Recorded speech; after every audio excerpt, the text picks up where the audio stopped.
ETF index mutual funds నేర్చుకుని stock మార్కెట్లో రాణించాలనుకుంటున్నారా? వెంటనే ఈ నెంబర్కి కాల్ చేయండి.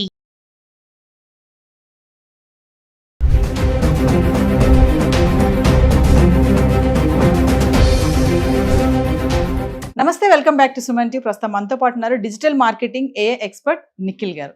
నమస్తే అండి. నమస్తే మ్యామ్. నిఖిల్ గారు, మరి ఇప్పుడు అమెరికన్ న్యూస్ చూసుకుంటే ట్రంప్ తీసుకున్న ఏవైతే డెసిషన్స్ ఉంటున్నాయో, ఎంఎస్ పూర్తి చేశా కూడా జాబ్స్ రాకుండా చాలా మంది స్టూడెంట్స్ అక్కడ ఇబ్బంది పడుతున్నారు. రీసెంట్గా ఏంటంటే మనకి మనీ పంపించమని పేరెంట్స్కి వీళ్ళు ఫోన్లు చేయడము, రిక్వెస్ట్ చేయడం జరిగింది కదా. ఇప్పుడు మళ్ళీ స్టార్ట్ అయింది అది, మాకు డబ్బులు సరిపోవట్లేదు, ఇక్కడ పార్ట్ టైం జాబ్ చేయడానికి లేదు అని చెప్పేసి ఐటీ సెక్టార్లో ఎవరైతే ఉన్నారో వాళ్ళందరినీ తీసేస్తున్నారు. H1B వీసా కోసం కూడా వాళ్ళు మళ్ళీ చదవడానికి స్టార్ట్ చేస్తున్నారు. అంటే మనం నిన్న మాట్లాడుకున్నట్టు ఏఐ, ఇందులో కూడా అదే ఇంపాక్ట్ అంటారా? ఒకసారి దాని కొంచెం వరకు ఇంపాక్ట్ ఉంది మ్యామ్. బేసిక్గా ఏంటి అంటే అక్కడ కంపెనీస్ ఎవరైతే ఉంటాయో మనలా కాకుండా అక్కడ కొంచెం స్ట్రిక్ట్గా ఉంటాయి. అక్కడ ఏంటంటే practical project experience, communication skills, ఇట్లాంటి థింగ్స్ అన్ని ప్రాపర్గా చూస్తాయి. అంటే వాళ్ళు ఎడ్యుకేషన్ క్వాలిఫికేషన్ కన్నా కూడా ఎక్స్పీరియన్స్ కొంచెం వాల్యూ ఎక్కువ ఇస్తారు.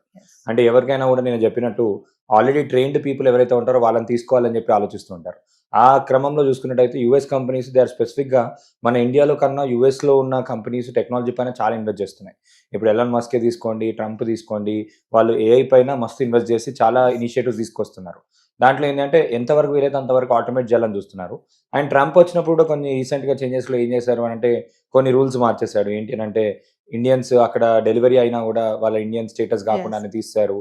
కొన్ని థింగ్స్ ఎందుకు చేస్తున్నాడు అని అంటే బెస్ట్ టాలెంట్ని మాత్రమే అక్కడ ఉంచుకొని మిగతా వాళ్ళని పంపేయడానికి కొంచెం రూల్స్ అనేది స్ట్రిక్ట్గా చేస్తున్నాడు. ఆ క్రమంలో కూడా ఇలాంటివి జరుగుతున్నాయి. కానీ స్టూడెంట్స్కి ఏంటి అంటే ఏ ఇంపాక్ట్ ఉంది. ఎవరైతే స్టూడెంట్స్ ఏ ఆల్రెడీ యూజ్ చేస్తున్నారో వాళ్ళకి పెద్ద ఇంపాక్ట్ ఉండదు. వాళ్ళకి నేను ఇచ్చే రికమెండేషన్స్ ఏంటి అంటే, ఒకటి వాళ్ళ పోర్ట్ఫోలియో బిల్డ్ చేసుకొని ప్రాజెక్ట్స్ చేసుకోవడం ముందే. అంటే వాళ్ళ ప్లానింగ్ ఎప్పుడైనా కూడా ఏంటి అంటే ఓకే 4 years అయిపోయిన తర్వాత అప్పుడు 365th డేట్ రోజు వాళ్ళ ప్లానింగ్ ఉండదు. వాళ్ళు కాలేజ్లో జాయిన్ అయ్యారంటే ఇమీడియట్గా day 1 నుంచి they should start their planning. వాళ్ళకి కావాల్సిన ఏంటి అంటే కాలేజ్లో ఉన్నప్పుడు సర్టిఫికేషన్స్ వేసుకోవడం ఇంపార్టెంట్. గూగుల్ వాళ్ళది జీసీపీ ప్రొఫెషనల్ క్లౌడ్ వాళ్ళది ఉంటుంది. growwithgoogle.com అని ఫ్రీగా వాళ్ళ దాంట్లో కోర్సెస్ ఉంటాయి. ఇలా మనం గూగుల్ వాళ్ళ సర్టిఫికేషన్స్, అమెజాన్ వాళ్ళ ఫ్రీ సర్టిఫికేషన్స్ ఉంటాయి. ఇలాంటి సర్టిఫికేషన్ చేసుకోవడం. అండ్ కాలేజ్లో ఉన్నప్పుడు ఏంటి అంటే స్టూడెంట్స్ అందరికీ అన్ని సాఫ్ట్వేర్స్ వాళ్ళకి ఫ్రీగా రావడం జరుగుతుంది. ఫర్ ఎగ్జాంపుల్ ఇప్పుడు మనకి గూగుల్ వాళ్ళది VO3 అని ఉంది. గూగుల్ వాళ్ళ VO3 ఇప్పుడు నార్మల్గా మనం తీసుకోవాలి అంటే $100 per month అట్లా కట్టాలి. అలాంటిది మనకి ఫ్రీగా వస్తుంది స్టూడెంట్కి ఉంటే. 2 TB స్టోరేజ్ స్పేస్ ఫ్రీగా వస్తుంది. గిట్ హబ్ అని ఉంటుంది. గిట్ హబ్లో వాళ్ళు ప్రాజెక్ట్ చేసి ప్రొఫైల్ చేసుకోవచ్చు. అమెజాన్ వాళ్ళు వెబ్ క్రెడిట్స్ కూడా ఫ్రీగా ఇస్తారు, స్టూడెంట్ డిస్కౌంట్స్ ఇస్తారు. అప్పుడు ఏంటి అంటే స్టూడెంట్స్ అందరూ కూడా టైం ఉన్నప్పుడు మొత్తం యూజ్ చేసుకొని వాళ్ళు పోర్ట్ఫోలియో బిల్డ్ చేసుకోవడం. అంటే ముందే ఏఐని యూజ్ చేసుకొని కొన్ని యాప్స్ తయారు చేసుకోవడం, కొన్ని ప్రాజెక్ట్స్ తయారు చేసుకోవడం. వాళ్ళు చేసుకొని కనుక అప్పుడు ఇంటర్వ్యూకి వెళ్ళినప్పుడు ఏంటి అంటే ఆల్రెడీ పోర్ట్ఫోలియో ఉన్న వాళ్ళకి, ప్రాజెక్ట్స్ ఆల్రెడీ చేస్తారు, హ్యాండ్స్ ఆన్ ఎక్స్పీరియన్స్ వీళ్ళకి ఆల్రెడీ ఉంది. ఉన్న వాళ్ళకి ఏంటంటే జాబ్స్ వచ్చే ఛాన్స్ అనేది ఎక్కువ పెరుగుతాయి. అపార్ట్ ఫ్రమ్ టెక్నికల్ స్కిల్స్ కూడా ఇంకోటి ఏంటంటే కొన్ని కమ్యూనికేషన్ స్కిల్స్ పెంచుకోవడం. కమ్యూనికేషన్, మేనేజరల్ స్కిల్స్ వాళ్ళు చూస్తారు ఇవి. అండ్ ఆటోమేషన్ టూల్స్ ఉంటాయి కొన్ని, ప్రాజెక్ట్ మేనేజ్మెంట్, ట్రెలో అని, జాపియర్ అని, ఇట్లాంటి టూల్స్ ఉంటాయి. ఇవన్నీ కూడా వాళ్ళు నేర్చుకుంటే కూడా ప్రాజెక్ట్ మేనేజ్మెంట్ టూల్స్ కూడా బాగుంటుంది, అది కూడా బాగా పనిచేస్తుంది. అపార్ట్ ఫ్రమ్ దట్ ఇంకోటి ఏంటంటే college times is the best time to use their లింక్డ్ఇన్లో వాళ్ళకి ఏంటి అంటే మంచి కార్పొరేట్స్, హెచ్ఆర్స్, కంపెనీ CEOs అందరు కూడా వాళ్ళు లింక్డ్ఇన్లో ఉంటారు. వీళ్ళు వర్క్ ఏదైతే చేస్తున్నారో ఆ వర్క్ని షోకేస్ చేసుకోవడానికి LinkedIn is the best platform. అంటే వాళ్ళ జాబ్ గురించి, వాళ్ళ ఇంటర్పర్సనల్ స్కిల్స్ గురించి, వాళ్ళ కమ్యూనికేషన్ స్కిల్స్ గురించి, వాళ్ళ ఎక్స్ట్రా కరికులర్ అచీవ్మెంట్స్ కూడా చూస్తారు. కొన్నిసార్లు ఏంటి అంటే మా ఫ్రెండ్ ఎగ్జాంపుల్ చెప్తాను మీకు. ఇక్కడ ఇండియాలో ఉన్నాడు. ఇండియాలో మనకి 60 to 70% మార్క్సే ఉంటుండే కాలేజీలో ఉన్నప్పుడు. కానీ కంపెనీ జెన్పాక్ట్ వాళ్ళు తీసుకున్నారు. కోడింగ్తో పాటు జెన్పాక్ట్లో క్రికెట్ టీం ఉండేది. తినకి ఎక్స్ట్రా కరికులర్ టాలెంట్ ఏంటి అంటే క్రికెట్ వచ్చు. సో కంపెనీస్లో క్రికెట్ ఆడడానికి కొన్ని టీమ్స్ కావాలని చెప్పి ఆ కోటాలో తీసుకున్నారు. సో ఈ ఓన్లీ టెక్నికల్ స్కిల్ అనే కాదు, కమ్యూనికేషన్ స్కిల్ అనే కాదు, స్పోర్ట్స్ కూడా బెనిఫిట్ అయింది. సో అలాంటి స్కిల్స్ కూడా ఏమైనా ఉన్నా కూడా వాళ్ళు పెంచుకుంటే ఇంకా better opportunity. And apart from that ఇవన్నీ పక్కకు పెడితే ఇంకొకటి యాంగిల్, అదర్ వర్టికల్ మనం చూసుకున్నట్టయితే డిజిటల్ స్కిల్స్కి ఇంపాక్ట్ ఎక్కువ ఉంది ఇప్పుడు. అంటే ఎవరికైనా కూడా ప్రపంచంలో మీరు ఎక్కడ చూసినా కూడా డిజిటల్ మార్కెటింగ్, డిజిటల్ థింగ్స్ అన్నీ పెరుగుతున్నాయి. స్టూడెంట్స్ వీళ్ళందరూ స్మార్ట్ ఉంటారు కాబట్టి ఇన్స్టాగ్రామ్లో రీల్స్, ట్రెండింగ్ ఇవన్నీ అన్నీ తెలుసు కాబట్టి ఇవి ఏవైతే నేర్చుకుంటారో, ఇవేవైతే ట్రెండింగ్ అవుతాయో సేమ్ అవే థింగ్స్ని ఒక డిజిటల్ సర్వీసెస్ లాగా చిన్న అక్కడ హోటల్స్ ఉంటాయి, రెస్టారెంట్స్ ఉంటాయి, వాళ్ళందరికీ స్టోరీ టెలింగ్ ఇంపార్టెంట్, వాళ్ళందరికీ డిజైనింగ్ అవసరం, పోస్టర్స్ అవసరము, వీడియోస్ అవసరము, అలాంటివి చేసిస్తూ కూడా, లేదంటే వాళ్ళ సోషల్ మీడియా హ్యాండిల్స్ వీళ్ళే మెయింటైన్ చేస్తూ కూడా మనము వాళ్ళైతే పార్ట్ టైం అయితే ఎర్న్ చేసుకునే అవకాశాలు ఎక్కువ ఉన్నాయి. సో అలాంటి టూల్స్ నేర్చుకున్నా కూడా they will make some decent money.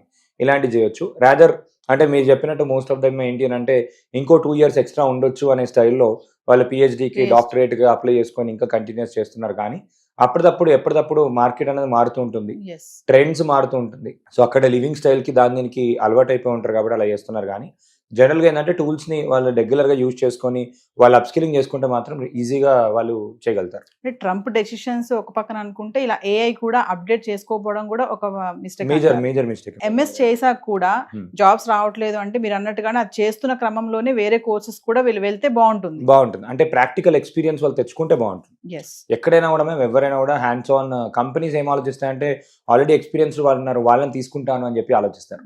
So నార్మల్గా ఏంటంటే ఇప్పుడు నేను తీసుకొని ట్రైనింగ్ ఇచ్చేంత ఓపిక లేదు వాళ్ళకి, ఎందుకంటే అక్కడ కూడా డబ్బులు ఇన్వెస్ట్ చేయాలి, all these things. Readymade talent మంచి ఎక్స్పీరియన్స్ దొరికింది అనుకోండి ఈజీగా తీసేసుకుంటారు. అలానే కాకుండా ఇప్పుడు ఈ గిట్ హబ్, లింక్డ్ఇన్ ఏవైతే చెప్పానో వాళ్ళ స్కిల్స్ని షోకేజ్ చేసుకున్నట్టయితే అక్కడ కూడా స్టార్టప్స్ ఉంటాయి, అక్కడ కూడా వేరే కంపెనీస్ వాళ్ళు ఉంటారు, వాళ్ళు కూడా డైరెక్ట్ తీసుకునే అవకాశం ఉంది. ఒక ఎగ్జాంపుల్ ఏంటి అంటే జొమాటోకి ఒక పర్సన్ డిగ్రీ లేదు అతనికి. జొమాటో ఫేమస్, న్యూస్లో కూడా చాలాసార్లు వచ్చింది. జొమాటో కంపెనీకి యూఐ/యూఎక్స్ జాబ్కి అప్లై చేశాడు స్టూడెంట్. ఎన్నిసార్లు అప్లై చేసినా కూడా వాళ్ళ క్వాలిఫికేషన్ లేదు అది ఇది అని చెప్పేసి వాళ్ళు రిజెక్ట్ చేశారు. అతను ఏం చేశాడంటే జొమాటో అన్ని కూడా స్క్రీన్స్ అన్ని కూడా రీడిజైన్ చేసి ఆయనకి ఏదైతే నాలెడ్జ్ ఉందో ఆ టాలెంట్ అంతా కూడా లింక్డ్ఇన్లో జొమాటో ఫౌండర్ అండ్ CEO ఎవరైతే ఉన్నారో ఆయన ట్యాగ్ చేసి పెట్టేశాడు. ఇమీడియట్గా వితిన్ 4-5 అవర్స్లో అతని కంపెనీ నుంచి కాల్ వచ్చి ఇమీడియట్గా హైర్ చేసేసుకున్నారు. ఎందుకంటే క్వాలిఫికేషన్ ఇవన్నీ కాకుండా అతనికి ఉన్న ఎడ్యుకేషన్ కన్నా ఎక్స్పీరియన్స్కి వాల్యూ ఎక్కువ వచ్చింది. సో అట్లా మనకి వీళ్ళు షోకేజ్ చేసుకోవడానికి గిట్ హబ్ అనే ప్లాట్ఫామ్ ఉంది. గూగుల్ వాళ్ళు కూడా ఇప్పుడు ఏంటి అంటే ఏఐ పైన బాగా ఇన్వెస్ట్ చేసి ఛాలెంజెస్ రన్ చేస్తారు. బగ్ బౌంటీ ప్రోగ్రామ్స్ అని కూడా ఉంటాయి. బగ్ బౌంటీ ప్రోగ్రామ్స్ అంటే ఏంటి అంటే ఏదైనా సాఫ్ట్వేర్ తయారు చేసినప్పుడు అందులో డిఫాల్ట్స్ ఏవైతే ఉన్నాయో మనం ఫైండ్ అవుట్ చేసి దాన్ని రిపోర్ట్ చేస్తే కూడా వాళ్ళు మన క్యాష్లో ఇస్తారు, కొన్ని డాలర్స్లో ఇస్తారు. అది కాకుండా ఇంకోటి ఏంటి అంటే ఛాలెంజెస్ ఇస్తారు. ఇప్పుడు గవర్నమెంట్ వాళ్ళు కూడా, గవర్నమెంట్ ఆఫ్ ఇండియా రీసెంట్గా నిన్ననే ఒక ఛాలెంజ్ లాంచ్ చేసింది. ఏఐఎంఎల్ని ఆర్టిఫిషియల్ ఇంటెలిజెన్స్ డేటా అనలిటిక్స్లో యూజ్ చేసిన వాళ్ళకి, అగ్రికల్చర్లో యూజ్ చేసిన వాళ్ళకి almost 22 crores worth cash prize announce చేశాను. అంటే వాళ్ళు ప్రాబ్లమ్ స్టేట్మెంట్స్ ఇస్తారు, దాన్ని మనం టెక్నాలజీని యూజ్ చేసి ప్రాక్టికల్గా సాల్వ్ చేసినట్టయితే ప్రోటోటైప్ బిల్డ్ చేసి ఇది సొల్యూషన్ ఉందని చెప్పించినా కూడా ఇవన్నీ కూడా mygov.in అని ఒక వెబ్సైట్ ఉంటుంది ఇండియాలో. దాంట్లో వాళ్ళు కాంపిటీషన్స్ రెగ్యులర్గా పెడుతుంటారు. లోగో డిజైన్ కాంపిటీషన్ పెడతారు, బ్రాండ్ క్యాప్షన్ పెట్టమని కాంపిటీషన్ పెడతారు, మేము ఈ కాంపిటీషన్తో వస్తున్నాం మీ ఐడియా సబ్మిట్ చేయండి అని ఐడియా కాంపిటీషన్స్ పెడతారు. ఇలాంటి దాంట్లో కూడా వాళ్ళు కూడా అక్కడ దాంట్లో ఏవైతే ఉన్నా అక్కడ దాంట్లో కూడా పార్టిసిపేట్ చేసినా కూడా బాగుంటుంది. అక్కడ కూడా సింపుల్గా ఈజీగా అయ్యే అవకాశాలు ఎక్కువ ఉన్నాయి. Thank you thank you so much.